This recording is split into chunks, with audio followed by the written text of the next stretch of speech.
नमस्कार दोस्तों, आज के इस वीडियो में हम बात करने वाले हैं रॉबर्ट टी कियोसाकी की सबसे पसंदीदा कविता के बारे में। यह कविता रॉबर्ट फ्रॉस्ट द्वारा लिखी गई है। हालांकि रॉबर्ट फ्रॉस्ट की बहुत सारी कविताएं इन्हें पसंद थीं, लेकिन यह कविता इन्हें सबसे ज़्यादा पसंद है और इस कविता के सबक का इस्तेमाल वे लगभग हर दिन करते थे। और इस कविता का नाम है द रोड नॉट टेकन, वह राह जिसे चुना नहीं गया या वह रास्ता जिसे चुना नहीं गया। तो देर न करते हुए चलिए शुरू करते हैं वीडियो को। द रोड नॉट टेकन, वह राह जिसे चुना नहीं गया। पीले जंगल में दो राहें अलग अलग जा रही थीं और अफसोस कि मुझे उन दोनों में से एक को ही चुनना था। और यात्री के तौर पर मैं काफ़ी देर तक खड़ा रहा और मैंने एक को देखा जितनी दूर तक मैं देख सकता था।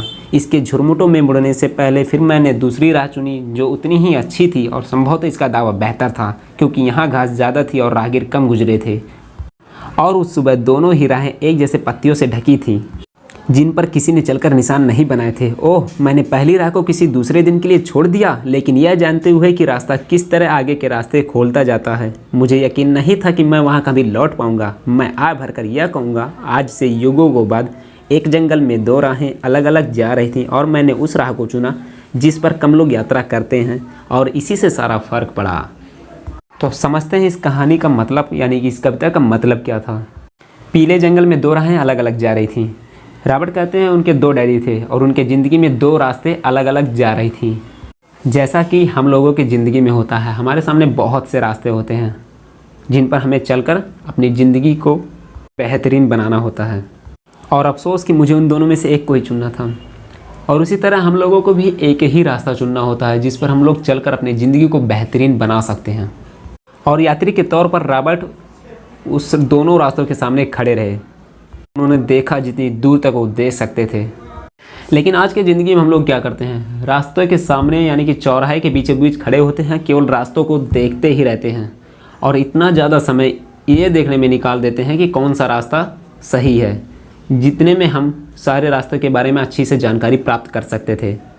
उन्होंने एक रास्ते को देखा जितनी दूर तक वो देख सकते थे, यानी कि उन्होंने एक रास्ते के बारे में जानकारी ली जितनी जानकारी उस रास्ते के बारे में वे ले सकते थे। तो इसके हिसाब से हमें भी हर रास्ते के बारे में जानकारी लेनी चाहिए। ऐसे ही खड़े होकर अपना समय नहीं बर्बाद करना चाहिए। इसके झुरमुटों में मुड़ने से पहले उन्होंने दूसरी राह चुनी। फिर नॉलेज लेने के बाद, उस जानकारी लेने के बाद इन्होंने दूसरी रास्ते को चुना, क्योंकि यहाँ घास ज़्यादा थे, राहगीर कम गुजरे थे। और उस सुबह दोनों ही राहें एक जैसे पत्तियों से ढकी थीं।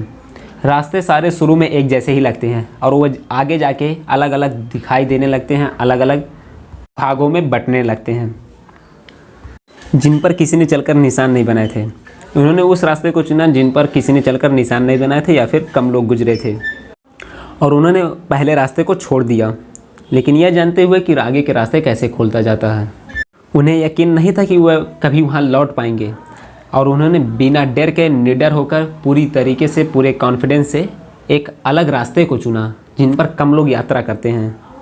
इसी प्रकार हमें भी अपने अंदर के डर को निकाल कर एक अलग रास्ते को चुनना चाहिए, उसके बारे में जानकारी लेना चाहिए, उसके बारे में रिसर्च करना चाहिए। ऐसे ही खड़े रहकर अपना टाइम वेस्ट नहीं करना चाहिए।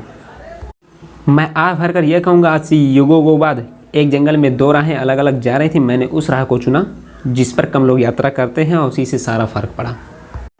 और यहाँ पे इन लाइनों का मतलब है कि आपके सामने कितने भी रास्ते क्यों ना हों, लेकिन आप अपने अंदर से डर को निकाल कर आप उस रास्ते को चुने जिस पर कम लोग यात्रा करते हैं।